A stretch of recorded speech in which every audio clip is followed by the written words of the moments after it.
Chers parents, bienvenue dans cette nouvelle vidéo et aujourd'hui on va s'intéresser à la tétine. Mais avant de te dire s'il faut la supprimer et comment, on va d'abord parler du besoin de succion. Pourquoi les bébés ont ce besoin? Qu'est-ce que c'est? Et pourquoi c'est important? C'est un réflexe naturel chez le nourrisson, il est présent dès la naissance et il joue un rôle essentiel. D'abord, la succion permet à bébé de se nourrir, évidemment, mais elle a aussi un effet apaisant. Succion égale réconfort. Cela déclenche des hormones de bien-être et aide bébé à se calmer, à s'endormir ou à gérer ses émotions. Petit retour en arrière. Est-ce que tu savais que ton bébé commence déjà à sucer son pouce bien avant la naissance? Dès la 9e semaine de grossesse, ce phénomène porte un nom, le réflexe de Hooker. Et c'est grâce à ça que le fœtus peut porter ses mains à sa bouche et commencer à suçoter. C'est un geste instinctif qui déclenche une série de mouvements coordonnés, la bouche s'ouvre, la langue avance et c'est parti pour la succion. Dès cette période, la succion non nutritive apparaît, c'est l'une des premières fonctions à se développer in utero et elle fait partie des bases de la motricité buccale. Pourquoi c'est si important? Parce que cette fonction est vitale. Elle permet à bébé de téter et donc de se nourrir dès la naissance. À la naissance, on distingue deux types de succion. Donc il y a la succion nutritive qui est essentielle donc pour se nourrir avec des mouvements longs, lents et des déglutitions régulières. Et il y a la succion non nutritive, comme sucer une tétine, son pouce, qui joue un rôle réconfortant pour le bébé. Cette succion l'apaise et l'aide à s'endormir et agit même comme un antidouleur naturel.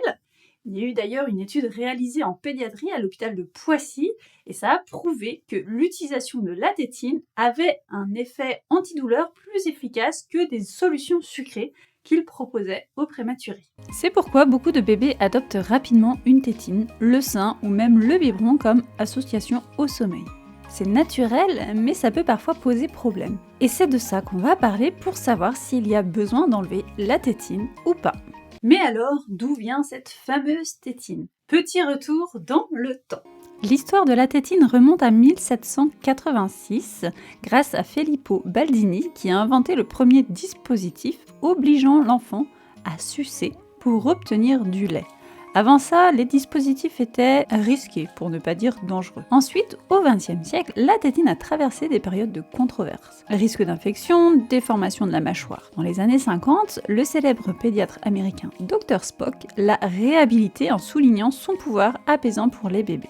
Depuis, elle est devenue un incontournable dans nos sociétés modernes. Pourtant, la tétine divise encore les experts. Entre ses bénéfices et ses inconvénients, difficile de s'y retrouver. Par exemple, saviez-vous qu'elle peut réduire le risque de mort inattendue du nourrisson? Une étude néo-zélandaise en 1993 a montré que l'utilisation de la tétine pendant le sommeil pourrait réduire ce risque. Pourquoi? La tétine encourage le bébé à dormir sur le dos. Elle améliore la réactivité cardiaque face aux stress environnementaux. Elle augmente légèrement la sensibilité au réveil, ce qui réduit le risque d'apnée prolongée. L'Académie américaine de pédiatrie recommande même son usage pendant le sommeil jusqu'à 1 an. Alors, pourquoi la tétine ou d'autres habitudes de succion peut-elle provoquer des réveils fréquents ou des siestes courtes? C'est ici qu'il faut comprendre l'importance de l'habitude de sommeil et de la cohérence. Je t'invite d'ailleurs à regarder ces deux vidéos qui pourront t'aider, t'éclairer sur ces deux points. La tétine, c'est souvent magique pour endormir bébé, mais le hic, c'est que si bébé a besoin de la tétine pour s'endormir, il peut avoir du mal à enchaîner ses cycles de sommeil tout seul. Résultat, des réveils fréquents et un sommeil fragmenté. Même s'il arrive à la remettre tout seul, cette tétine, ces micro-réveils, peuvent empêcher d'atteindre les phases de sommeil profond et réparateur. C'est un peu comme si tu essayais de recharger ton téléphone, mais que tu le débranches à peu près toutes les 5-10 minutes. Il fonctionne, mais par contre, il lui faudra quand même plus de temps pour être chargé complètement. Et si bébé est capable de remettre sa tétine tout seul, il y a un autre moment délicat, le matin.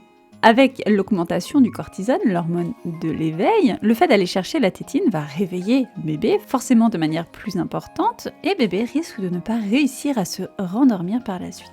Résultat, des réveils très matinaux. Pour les siestes, c'est exactement le même problème. Si bébé fait des siestes d'environ 30 à 40 minutes et qu'il a besoin de la tétine pour enchaîner un deuxième cycle, il va se réveiller au bout de ces 30 à 40 minutes pour retrouver cette tétine tombée pendant son sommeil. Mais chaque bébé est différent. Certains s'endorment avec la tétine et réussissent très bien à dormir toute la nuit ou faire de longues siestes.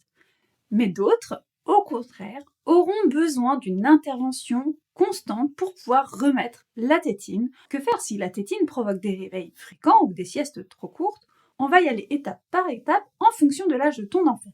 Parce que oui, l'accompagnement sera différent si bébé a 2 mois, 5 mois ou s'il est plus grand. Avant 3-4 mois, pas de pression, la succion c'est un réflexe naturel, c'est essentiel d'ailleurs à cet âge-là, pour se nourrir ou pour se rassurer. Bébé découvre le monde et avoir quelque chose à suçoter va l'apaiser énormément. Si bébé s'endort systématiquement avec la tétine, tu peux commencer doucement à enlever cette tétine avant que bébé s'endorme complètement. Mais ne te mets pas la pression non plus. Si elle aide bébé à s'endormir et qu'elle est efficace pour l'instant, c'est ok. Ce n'est pas le moment de le retirer complètement, mais tu peux déjà éviter de la remettre systématiquement s'il ne la réclame pas. À cet âge, l'objectif n'est pas de créer une habitude tout de suite, mais d'être à l'écoute des besoins de ton bébé tout en posant des bases pour la suite. À partir de 4 mois, le sommeil de bébé évolue.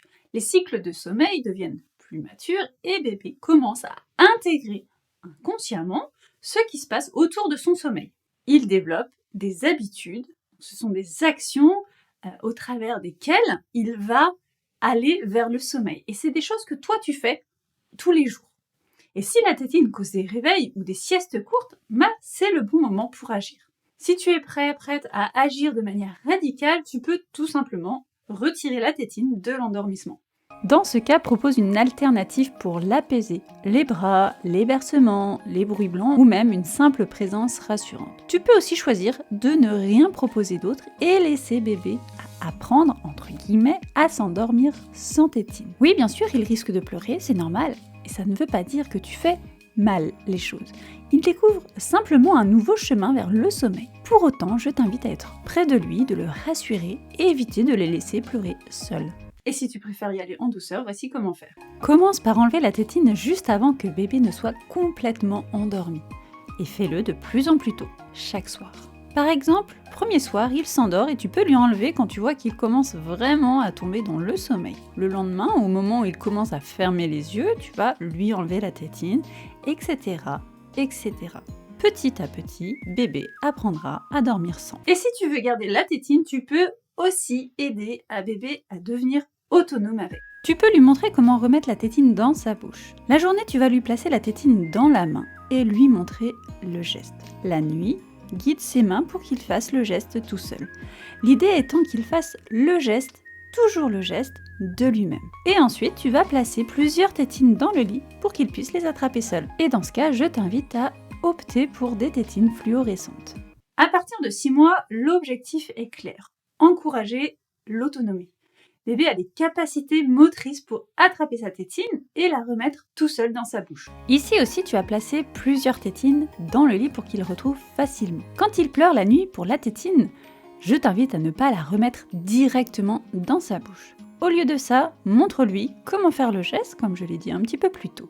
C'est un apprentissage et il va vite comprendre. Oui, ça demande un petit peu de patience, mais une fois qu'il sait faire, c'est gagné. Tu n'auras plus à intervenir la nuit lorsqu'il y a des réveils nocturnes qui sont liés à la tétine. Ces petites étapes l'aident à devenir plus indépendant et vont permettre de limiter les réveils liés à la tétine la nuit, ou même les siestes courtes d'ailleurs. Et pour les plus grands, la tétine, c'est souvent une habitude bien ancrée. Là, on va jouer sur l'imagination et le dialogue. Je te donne quelques idées pour permettre de dire au revoir à la tétine en douceur. Tu peux opter pour ma boîte Stop Tétine, qui est une méthode conçue par une orthophoniste, Rachel Dutordoir, pour accompagner les enfants à partir de 3 ans dans l'arrêt de la tétine. Il y a également la tétine clip. C'est une méthode progressive où on va clipser une collerette pour réduire la longueur de la tétine. Tu peux aussi opter pour donner la tétine à une personne de confiance en dehors de la maison. Certains enfants acceptent mieux de confier leur tétine à quelqu'un de confiance en dehors du foyer. Une nounou, un grand-parent, des amis. Ils savent que leur tétine est en sécurité. Ces rituels aident ton enfant à comprendre qu'il grandit et qu'il n'a donc plus besoin de la tétine. L'important, c'est de l'accompagner avec douceur et surtout de le féliciter pour ses efforts. Pour résumer, je t'invite donc à adapter la stratégie en fonction de l'âge de ton enfant et de lui faire confiance. Que tu optes pour un retrait radical, progressif ou une méthode ludique pour les plus grands, rappelle-toi que chaque enfant a son propre rythme. Et si cette vidéo t'a aidé, laisse-moi un commentaire avec ton expérience. Et puis, pense à mettre un like. Et puis, pense à t'abonner pour encore plus d'astuces sommeil. Prends soin de toi. À bientôt.